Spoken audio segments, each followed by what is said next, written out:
আশুলিয়ায় শীর্ষ সন্ত্রাসী বাপ্পি ও তার সহযোগীদের গ্রেপ্তারে একটি বহুতল ভবনে অভিযান চালাচ্ছে পুলিশ। এরই মধ্যে তাদের সঙ্গে পুলিশের গোলাগুলির ঘটনা ঘটেছে, তবে এতে কেউ হতাহত হয়নি। পুলিশ জানায়, জামগড়া চৌরাস্তা এলাকার চৌধুরী প্লাজায় শীর্ষ সন্ত্রাসী শুটার বাপ্পি সহ তার সহযোগীরা অবস্থান করছে এমন তথ্যের ভিত্তিতে দুপুর 12টার দিকে ভবনটি ঘিরে ফেলে পুলিশ। এ সময় ভেতর থেকে পুলিশকে লক্ষ্য করে গুলি ছোড়ে সন্ত্রাসীরা। জবাবে পুলিশও পাল্টা গুলি চালায়, তবে দুপক্ষের গোলাগুলিতে কেউ হতাহত হয়নি। এরপর নিরাপত্তা জোরদার করে আবারও অভিযান শুরু করে পুলিশ। দীর্ঘ সময় ধরে চলা অভিযান স্থানীয় বাসিন্দাদের মধ্যে আতঙ্ক ছড়িয়ে পড়ে।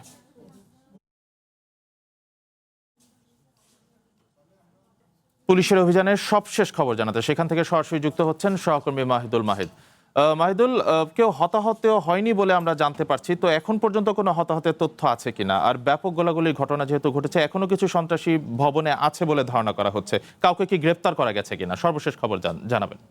ধন্যবাদ কামাল। আমি এই মুহূর্তে আছি আশুলিয়ার জামগড়া চৌরাস্তা এলাকার জামগড়া চৌরাস্তা এলাকার চৌধুরী প্লাজার সামনে। এই কিছুক্ষণ আগে কিন্তু এখানে চলতে থাকা অভিযানটি শেষ হয়েছে। অভিযান শেষে কিন্তু ঢাকা জেলার অতিরিক্ত পুলিশ সুপার আমাদের সাথে কথা বলেছেন। তিনি আমাদের যেমনটি জানিয়েছেন যে এই বাড়িটিতে এখানকার যে কেয়ারটেকার ছিলেন তাকে জিম্মি করে কিন্তু অর্থ আদায়ের চেষ্টা করছিল শীর্ষ সন্ত্রাসী শুটার বাপ্পি এবং তার সহযোগীরা। এই খবর পেয়ে পুলিশ কিন্তু তৎক্ষণাৎ এখানে অভিযানে আসে। অভিযানের খবর পেয়ে কিন্তু সেই শুটার বাপ্পি এবং তার সহযোগীরা পুলিশকে লক্ষ্য করে গুলি ছোড়ে এবং পুলিশও কিন্তু পাল্টা গুলি ছোড়ে। এই গোলাগুলির ঘটনায় এখন পর্যন্ত কিন্তু কোনো হতাহতর খবর আমরা পাইনি এবং পুলিশ সুপার যেমনটি জানিয়েছেন যে তারা শেষ পর্যন্ত এই বাড়িটি থেকে কাউকে গ্রেপ্তার করতে পারেনি।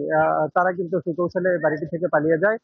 তারা আমাদের আরো জানিয়েছেন যে দুপুরবেলা কিন্তু তারা খবর পেয়ে ঘটনাস্থলে তারা আসেন। এরপরেই কিন্তু তারা এই ভবনটিতে কিন্তু প্রবেশ করেন। প্রবেশের পরপরই কিন্তু এখানকার যে এই বাড়িটির যে কেয়ারটেকার আছেন তাকে কিন্তু নিরাপদে ফিরিয়ে নেওয়া হয়। পরবর্তীতে কিন্তু পুলিশকে লক্ষ্য করে গুলি ছুড়লে এখানকার যে